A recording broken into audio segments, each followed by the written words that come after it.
Shalom, berjumpa kembali di Urban Channel. Pada sesi ini saya membahas satu topik, apakah hukum Taurat masih berlaku saat ini? Sebab ada orang yang berpikiran bahwa hukum Taurat itu sudah tidak berguna lagi atau tidak berlaku lagi bagi hidup orang Kristen. Tetapi ada yang mengatakan masih berlaku sebagian. Oleh karena itu, maka pada sesi ini saya membahas sejauh mana pentingnya hukum Taurat dalam kehidupan orang Kristen. Saya akan mengawali dari pengertian Taurat. Kata Taurat dalam teks Ibrani adalah Torah, dari kata kerja bahasa Ibrani yarah, yang berarti memberi pengajaran atau mengajarkan dan juga menunjukkan. Dari arti kata yarah ini berarti Taurat itu artinya memberikan pengajaran tentang bagaimana hidup kita terhadap Tuhan, bagaimana hidup kita terhadap sesama, dan bagaimana hidup kita dengan pemerintah, bahkan dengan keluarga, dan banyak hal. Dan itulah yang merupakan arti kata Taurat itu sendiri. Jadi kata Torah dapat juga bermakna ajaran atau instruksi dari Tuhan. Maka oleh karena itu, jika kita membaca dalam seluruh kitab Taurat, di sana ada banyak instruksi yang Tuhan berikan kepada para hamba-hambanya untuk disampaikan atau untuk dilakukan oleh bangsa umat pilihan Tuhan. Kalau berbicara Taurat khususnya dengan bangsa Israel, apa yang harus dilakukan bangsa Israel, bagaimana sikap mereka dalam menghadapi satu situasi, maka Tuhan memberikan instruksi, memberikan ajaran, memberikan sebuah perintah kepada hambanya, kepada Musa dan kepada para nabi, untuk terus disampaikan kepada bangsa Israel umat pilihan Tuhan. Selain itu juga dapat diterjemahkan sebagai pengajaran atau petunjuk atau perintah, atau juga bisa diartikan Torah ini sebagai kebiasaan atau sebuah sistem. Memang kalau kita melihat di dalam kehidupan bangsa Israel, hukum Taurat ini sudah menjadi sebuah sistem hukum, sebuah sistem peraturan yang dilakukan, yang dikerjakan, yang diperbuat oleh bangsa Israel, atau bisa disebut sebagai sebuah kebiasaan sehari-hari, baik dalam hal beribadah, baik dalam hal bersosialisasi, bagaimana mereka bersikap kepada bangsa-bangsa non-Israel. Semua diatur di dalam hukum-hukum yang sudah tertulis ini. Ada beberapa pandangan tentang arti Taurat yang kita bisa temukan di tengah-tengah masyarakat atau di tengah-tengah orang Kristen, di mana kata Taurat ini digunakan dalam arti yang sangat luas, meliputi yang pertama, ada orang yang mengatakan bahwa hukum Taurat atau Taurat itu sendiri terdapat di dalam 5 kitab Musa, yaitu Kejadian, Keluaran, Imamat, Bilangan, dan Ulangan. Ada pemahaman yang demikian. Di luar itu bukan hukum Taurat. Ada juga yang berpandangan bahwa hukum Taurat yang dimaksud atau Taurat yang dimaksud hanyalah 10 hukum yang diberikan Tuhan kepada Musa di Gunung Sinai. Dan di mana 10 hukum ini ditulis dalam 2 loh batu yang disimpan di dalam tabut perjanjian. Tapi sekarang tabut perjanjian tidak diketahui di mana adanya, tetapi yang pasti bahwa 2 loh batu itu pada zaman Musa ditaruh di dalam tabut itu sendiri. Jadi ada yang memahami bahwa hukum Taurat hanya 10 hukum itu. Ada yang memahami bahwa hanya 5 kitab Musa. Tetapi ada juga pemahaman bahwa hukum Taurat ini artinya 613 hukum atau mitzvot yang dirumuskan oleh ahli Taurat dan orang-orang Farisi, dan ini penjabaran secara rinci dari 10 hukum yang diberikan Tuhan kepada Musa. Jadi orang Israel, ahli Taurat dan orang Farisi, 10 hukum Taurat yang diberikan oleh Tuhan kepada Musa, kemudian mereka rumuskan, dikembangkan menjadi 613 hukum. Dan ini juga disebut sebagai hukum Taurat.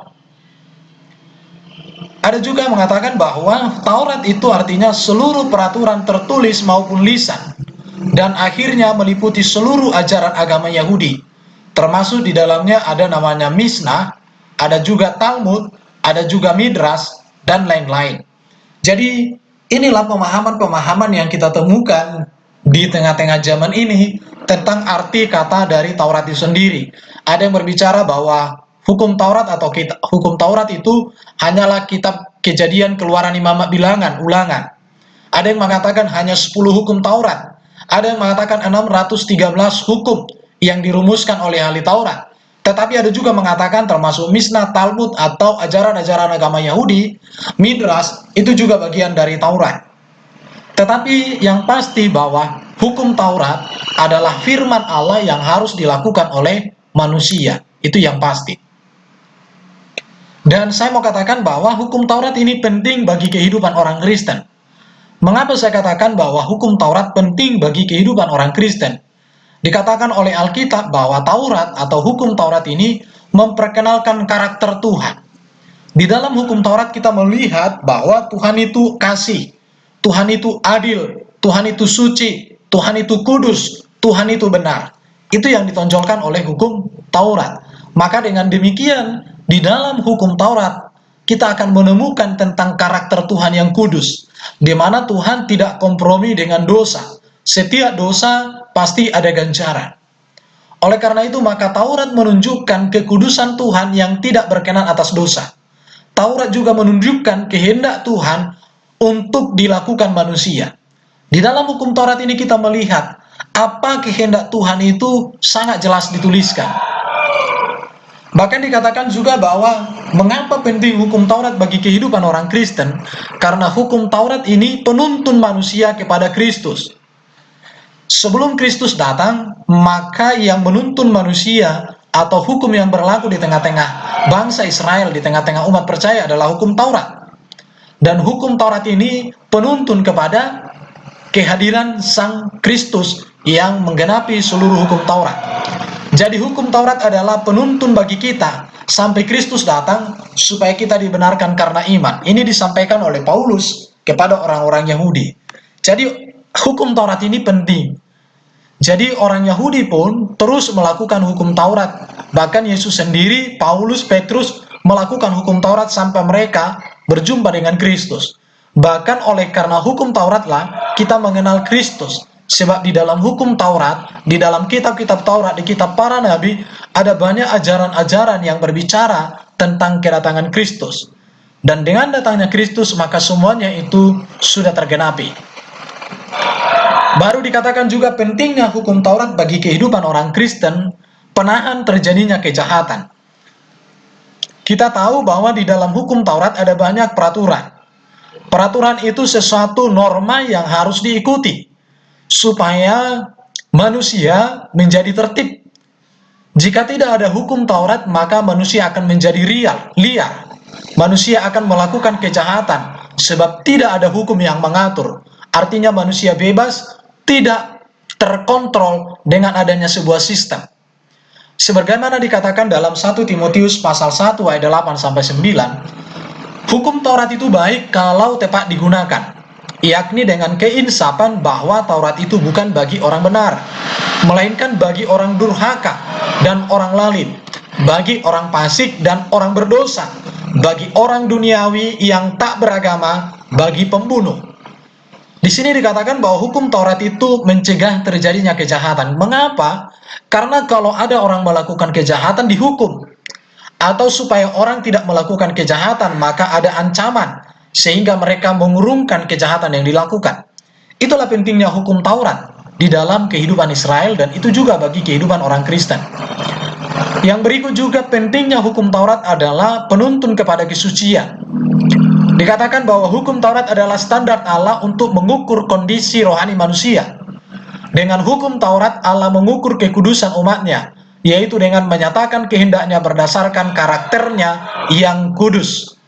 Jadi di dalam Alkitab, maka orang-orang akan dituntut untuk hidup suci, tidak melakukan kejahatan, tidak melakukan dosa. Sebab di dalam hukum Taurat itu, rambu-rambu atau norma-norma atau nilai-nilai itu dituliskan secara jelas, dan ada konsekuensi dari setiap perbuatan yang melanggarnya. Yang berikut pentingnya hukum Taurat bagi kehidupan manusia adalah karena hukum Taurat ini menyegarkan jiwa, dan ini juga menjadi sumber hikmat. Sebagaimana dikatakan bahwa Taurat Tuhan itu sempurna, menyegarkan jiwa. Peraturan Tuhan itu teguh, memberi hikmat kepada orang tak berpengalaman.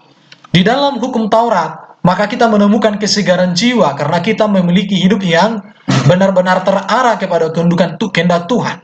memberikan hikmat kepada yang tidak berpengalaman. Maka dikatakan di sini bahwa tanpa peraturan semua orang dapat seenaknya melakukan apa yang mereka anggap benar. Jadi hukum Taurat itu sempurna, indah, dan mendidik. Kenapa? Karena manusia tidak menjadi liar. Karena manusia tidak berdasarkan kepada kebenaran diri sendiri. Tetapi ada kebenaran yang menjadi patokan, yang menjadi nilai norma yang ditetapkan oleh Tuhan untuk dilakukan manusia. Dengan demikian, maka manusia mengalami ketenangan jiwa. Kita bisa bayangkan jika tidak ada hukum, maka penuh dengan ketakutan. Kenapa? Karena manusia akan bertindak seenaknya, dan tindakan seenaknya tentu mendatangkan persoalan-persoalan yang membuat kekacauan. Di dalam hukum Taurat inilah kita menemukan hikmat juga. Yang berikut pentingnya hukum Taurat bagi kehidupan kita adalah bahwa hukum Taurat ini membangun hubungan dengan Tuhan dan sesama. Jika kita membaca di dalam hukum Taurat, maka di dalam hukum Taurat itu ada mengatur agar kita hanya menyembah Allah yang Esa.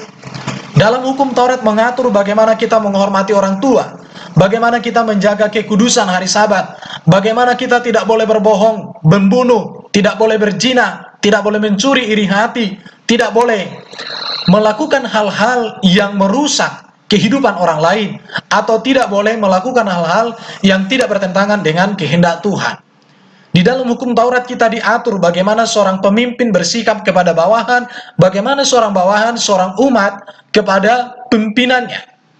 Oleh karena itu, maka di dalam hukum Taurat ini, hubungan dengan Tuhan terbangun dengan bagus, dan hubungan dengan sesama juga menjadi terbangun dengan bagus. Oleh karena itu, saya tegaskan lagi bahwa hukum Taurat itu penting bagi kehidupan kita. Dikatakan lagi bahwa petunjuk hukum Taurat itu penting bagi kehidupan kita, karena hukum Taurat ini menjadi petunjuk dasar dalam beribadah. Jika kita membaca di dalam kitab-kitab Taurat atau hukum-hukum Taurat ini, maka di dalam kitab kita mendapatkan hukum atau terdapat juga hukum tentang ibadah yang baik, baik itu tentang kurban-kurban yang harus dipersembahkan, bagaimana para imam memiliki sikap dalam melayani, bagaimana cara berpakaian mereka, bagaimana juga umat menopang pelayanan para imam di bait Allah atau melayani di rumah Tuhan. Jadi petunjuk dasar dalam beribadah. Jadi jika tidak ada hukum ini, maka ibadah menjadi sesuka hati, tidak ada peraturan. Makanya di dalam bangsa Israel itu ada korban pagi, korban petang, ada korban-korban ini, bahkan ada korban yang 1 kali 1 tahun di ruangan maha suci, di tabut perjanjian darah dicurahkan. Semua itu diatur supaya ada ketertiban di dalam beribadah. Oleh karena itu, maka saya katakan hukum Taurat ini penting dalam iman Kristen. Kristen tidak bisa lepas dari hukum Taurat. Kristen tanpa hukum Taurat adalah Kristen yang liar dan pasti akan binasa. Kenapa? Karena tidak ada ketertiban dan tidak ada keteraturan di tengah-tengah kehidupan.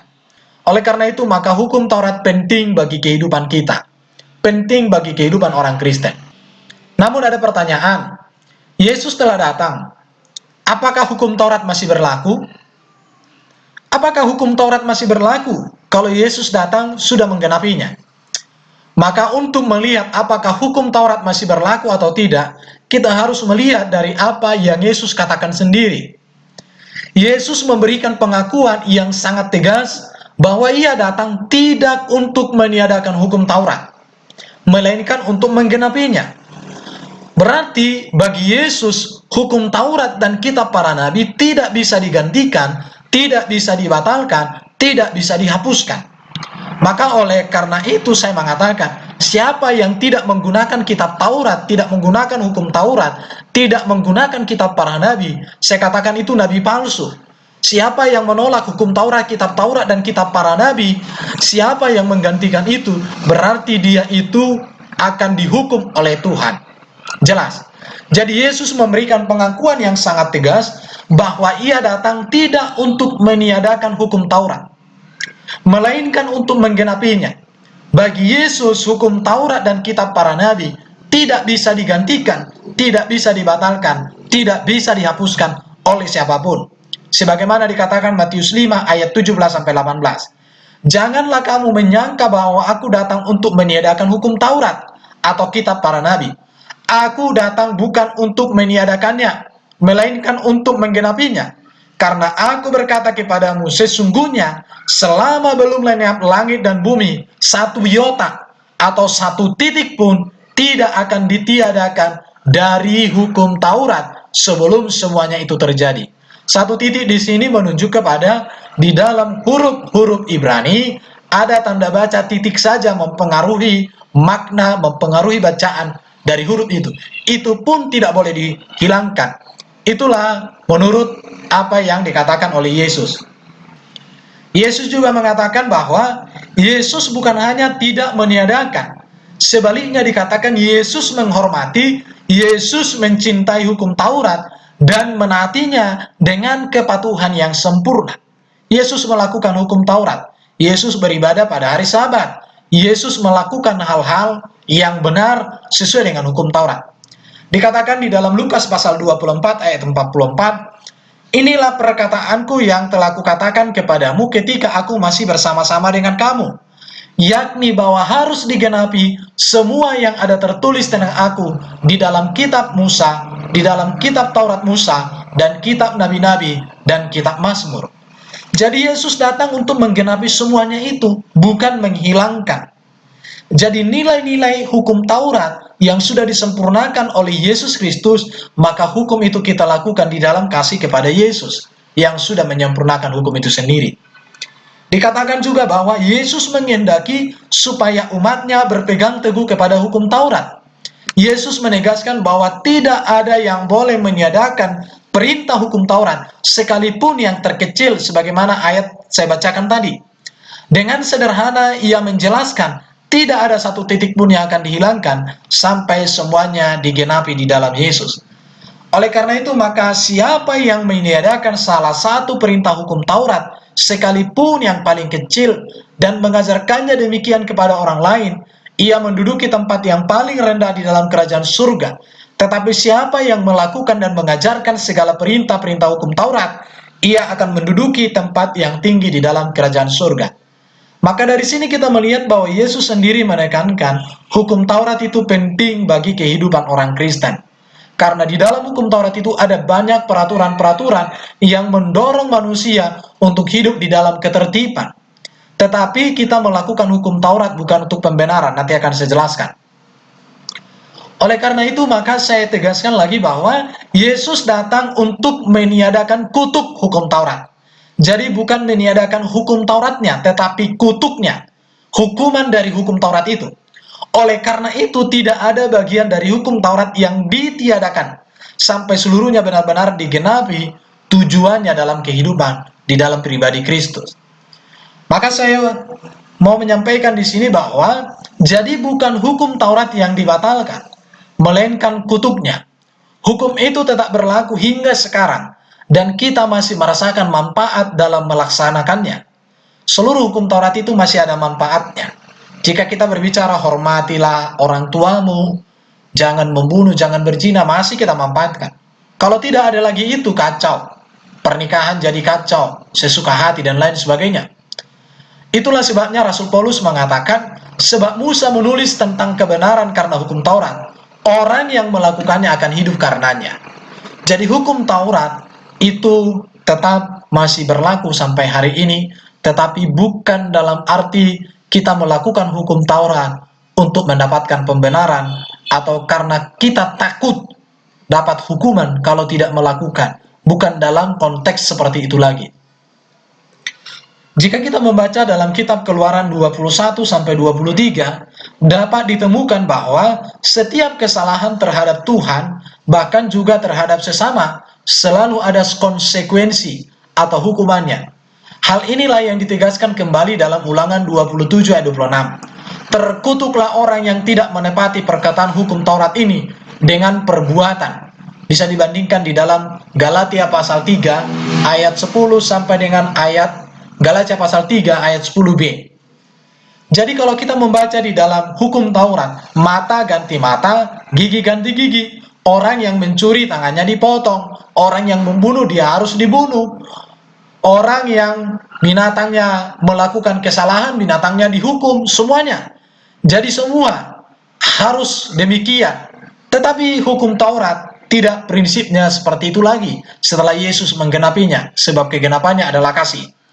Oleh karena itu maka kita bersyukur berkat Yesus, kita tidak lagi hidup di bawah kutuk hukum Taurat, seperti tertulis di dalam Roma pasal 6 ayat 14. Sebab kamu tidak akan dikuasai lagi oleh dosa, karena kamu tidak berada di bawah hukum Taurat, tetapi di bawah kasih karunia. Itu berarti bahwa keselamatan tergantung melakukan hukum Taurat telah diubah oleh Yesus menjadi keselamatan oleh anugerah. Di sini perbedaannya. Jadi keselamatan bukan karena kita mampu melakukan hukum Taurat, tetapi karena anugerah. Allah sendiri yang mengutus jalan penyelamatan bagi kita.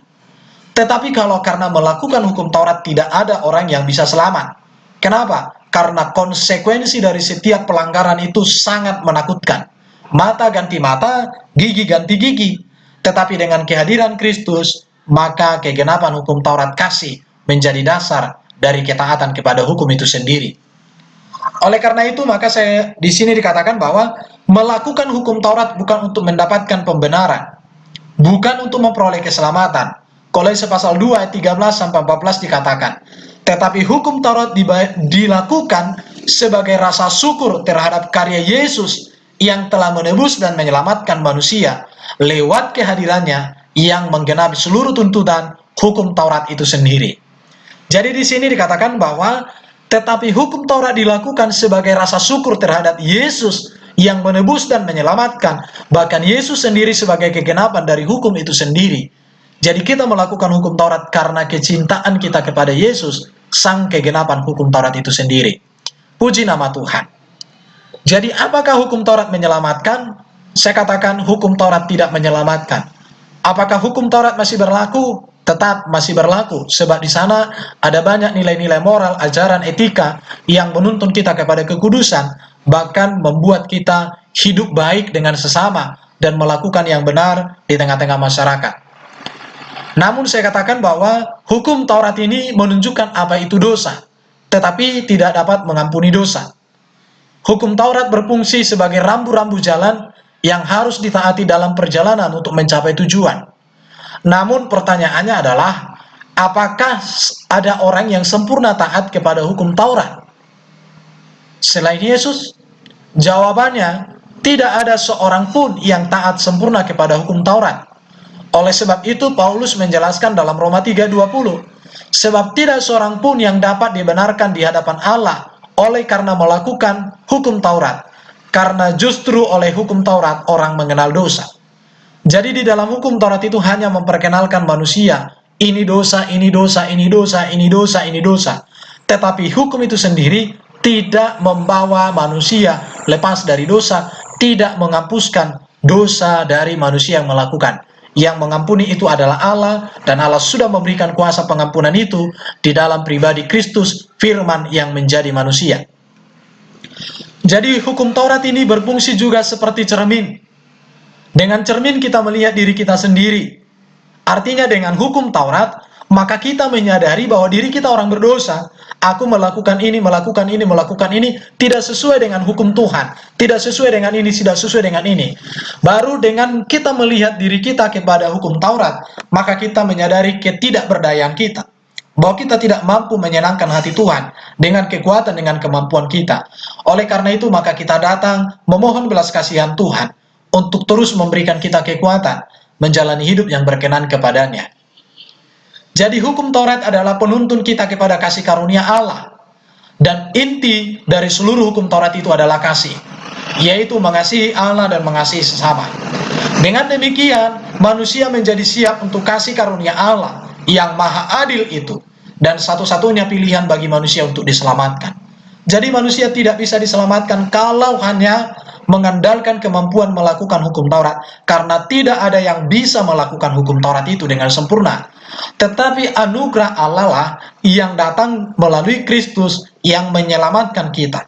Dan kita melakukan hukum Taurat sebagai rasa syukur, sebagai rasa cinta kita kepada Allah yang memberikan Yesus, yang menghapuskan, mengampuni, dan menjamin keselamatan kita. Dan di dalam Yesus itulah ada kasih yang mendorong kita untuk melakukan hukum Taurat sebagai cinta, sebagai kecintaan, sebagai hormat, sebagai ketaatan dan kepatuhan kepada Allah yang hidup. Oleh karena itu, maka keselamatan jelas di dalam ajaran iman Kristen adalah oleh karena kasih karunia Allah di dalam Yesus. Yesus telah berkorban untuk mengampuni seluruh dosa manusia. Sebagaimana dikatakan, tetapi sekarang tanpa hukum Taurat kebenaran Allah telah dinyatakan, seperti yang disaksikan dalam kitab Taurat dan kitab para nabi, yaitu kebenaran Allah karena iman dalam Kristus Yesus bagi semua orang percaya. Jadi sangat jelas bahwa hukum Taurat tidak menyelamatkan, tapi hukum Taurat hanya menunjukkan apa itu dosa. Hukum Taurat itu menjadi cermin, tetapi hukum Taurat kita lakukan karena Kristus sudah menggenapinya. Kristus sendiri melakukan dengan sempurna hukum itu sendiri, maka kita juga belajar menyerupai hidup kita dengan Kristus.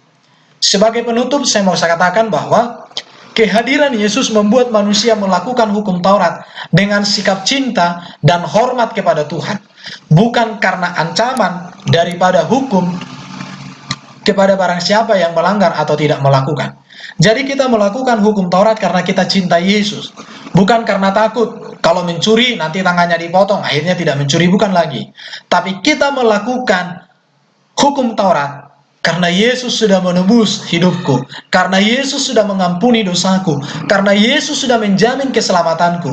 Maka sebagai rasa syukur saya tidak mencuri, saya tidak berzina, saya tidak begini, saya tidak begini.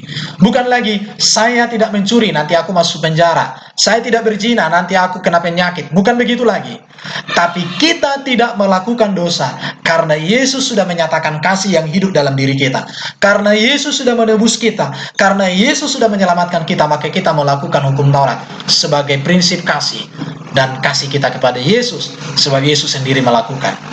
Kehadiran Yesus membuat sikap terhadap hukum Taurat dilakukan bukan untuk mendapatkan keselamatan, bukan untuk mendapatkan pembenaran, tetapi kebenaran yang sudah dikerjakan Allah, pembenaran yang diberikan oleh Allah melalui Yesus kepada kita, mendorong kita orang percaya untuk taat kepada seluruh hukum Taurat, untuk kita lakukan dalam prinsip kasih. Kehadiran Yesus menjadi teladan orang percaya dalam melakukan hukum Taurat. Jika Yesus melakukan hukum Taurat karena dia mengasihi Bapanya, kita pun demikian. Karena Bapa sudah memberikan jalan keselamatan di dalam Yesus bagi kita, maka kita meneladani Yesus dalam melakukan hukum Taurat itu sendiri. Yesus taat kepada hukum Taurat. Seharusnya juga kita orang percaya harus taat kepada hukum Taurat.